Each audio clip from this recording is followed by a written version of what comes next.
I get these in the wrong order that I put them in little books. Okay. So this first thing I'm going to do is actually kind of experimental. It's prose. It's actually a like a one-off diary entry from 5 years ago.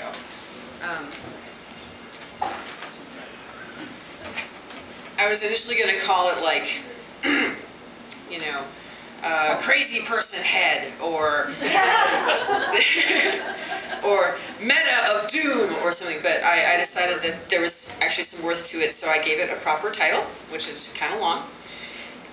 The ruminations of a kind of smart and highly socially skilled self-hater and pseudo-psychic about her soon-to-be twice ex-best friend, written January 5th, 2007. Mike, could you just say I'm crazy? I could, but I didn't. How does one write about something they not only cannot define, but aren't supposed to define? Furthermore, is it really so indefinite? Or am I adapting myself to the standard that I believe the other party is applying to the situation? Is the situation in fact definable by the stupid-ass standards I imagine average people to have?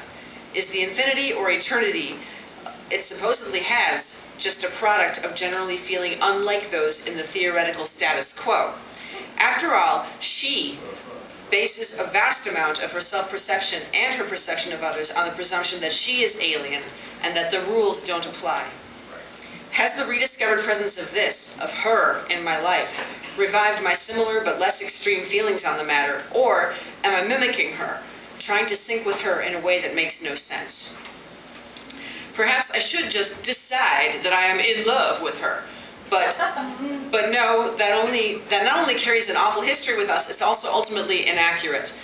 I'm more than in love with her. I'm in my early 30s. I almost never get to see her, and yet I would die for her.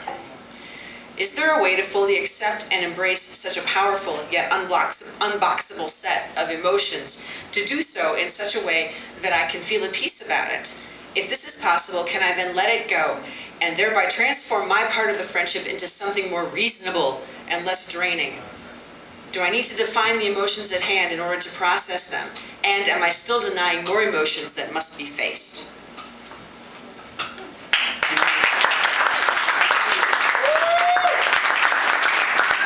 Okay, palate cleanser. So I was at the this is very short, and then this is my second thing. My third thing is kind of short too. I was at the wonderful erotic poetry slam, which I'm trying to remember the proper title of. Someone can yell it out if they want. Kieran's? At Kieran's, yes, it sure was at Kieran's, and it was amazing. And they had us write haikus, erotic haikus, if we wanted to. This is mine, and it's in response to the entire event. And I found that it applied to so much of my life that I just wanted you to hear it. Heterosexist. But I guess that is okay. It still turned me on. Thank you.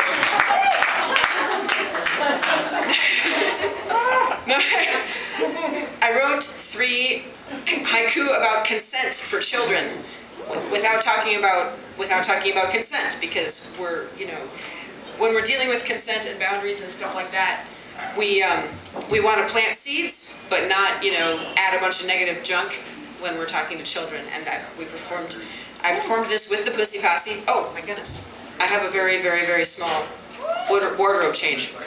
Oh yeah. Ooh, yeah. What in the hell? Oh, there it is. What the?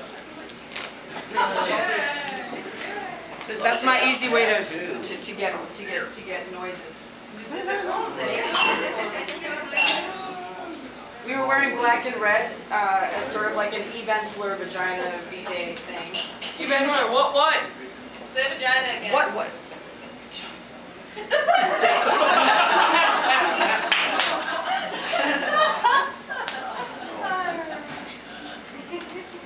What one? Oh my goodness, it was incredible. It wasn't the incredibly awesome lady that I wanted to win, but it was that funny guy, the straight guy that was funny and incredibly talented. It says, I love vagina.